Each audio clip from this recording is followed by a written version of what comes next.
Okay, we're going to continue with Unit 4, Lesson 10. We're going to do problem 10.3. We're going to do both numbers 1 and 2. An airplane travels at 150 miles horizontally during a decrease of 35,000 feet vertically. Number 1, what's the angle of descent? So we should draw a picture for this. 150 miles horizontally, and then it decreases 35,000 feet. Now this is a very tricky situation because we started with miles as our horizontal distance and our vertical distance is feet. So the first thing we have to do is convert this 35,000 feet into how many miles. So we'll take that 35,000 feet and we'll divide it by 5,280 feet for every mile, and we get a value of 6.629 miles.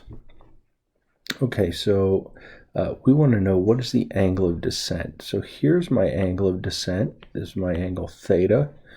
I need to find that angle. So I notice using angle theta that this vertical side here is the opposite. This horizontal side is the adjacent. So I know that the tangent of my angle theta is going to be equal to the opposite, which is 6.629 miles divided by the adjacent 50 miles. Remembering that to get rid of this tangent, I apply the tangent to both sides, and this tan inverse gets rid of that tangent, and I'm left with my angle theta is equal to whatever the tangent inverse of 6.629 divided by 150 is.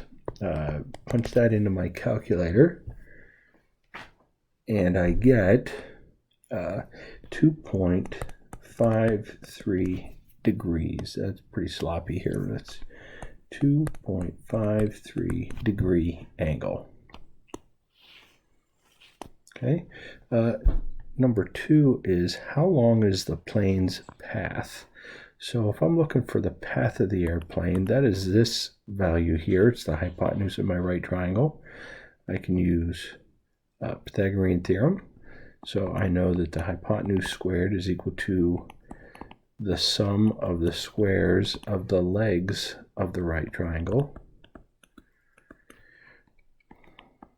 150 squared plus 6.629 squared in my calculator is 22,543.944 miles. Take the square root of both sides, and I get an x value of 150.1 miles. That would be the length of the plane's path.